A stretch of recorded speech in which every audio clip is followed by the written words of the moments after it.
Laurence and Patricia sat under the up escalator at the mall. They each had a double chocolate ultra-creamy super whip frosticino with decaf coffee in it, which made them feel super grown up. They were lulled by the machinery working right over their heads, the wheel of steps going around forever, and they had a view of the big fountain, which made a friendly splashing noise.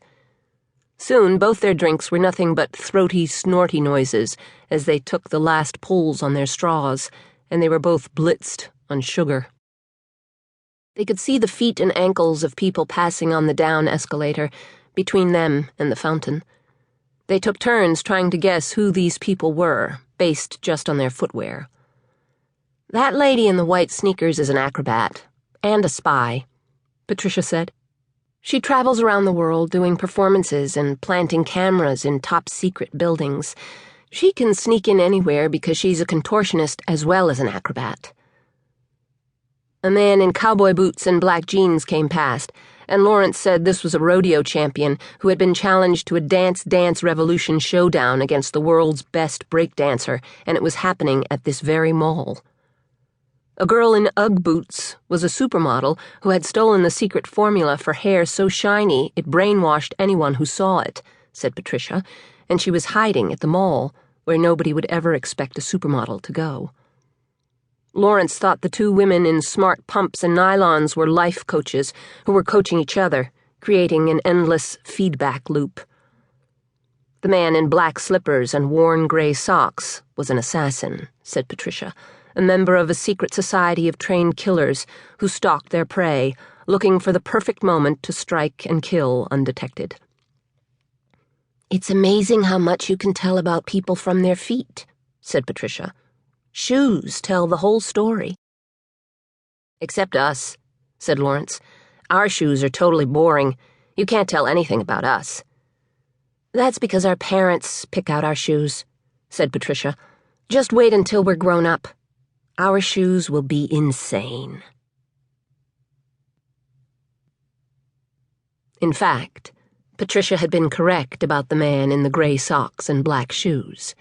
His name was Theodolphus Rose, and he was a member of the Nameless Order of Assassins.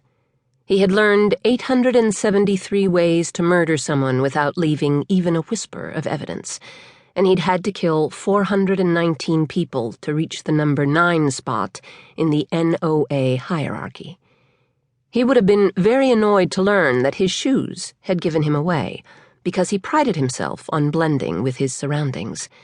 His was the gait of a mountain lion stalking the undergrowth, clad in the most nondescript black slippers and mountaineer socks.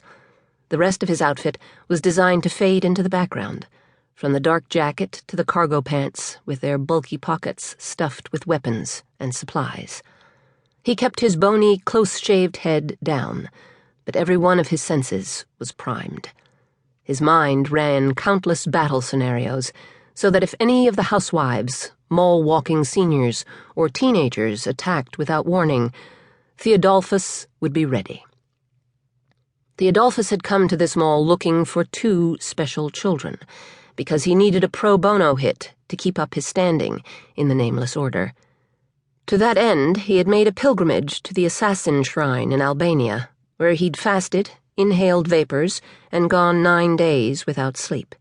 And then he'd stared into the ornately carved seeing hole in the floor of the shrine, and he'd seen a vision of things to come that still replayed in his nightmares.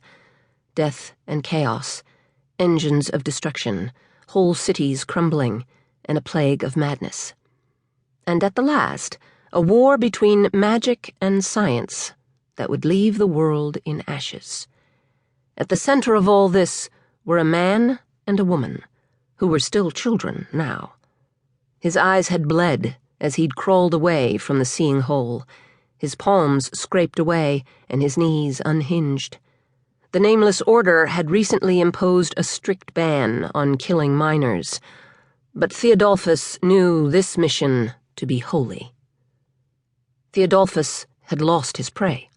This was the first time he had ever been inside a mall, and he was finding the environment overwhelming with all of the blaring window displays and the confusing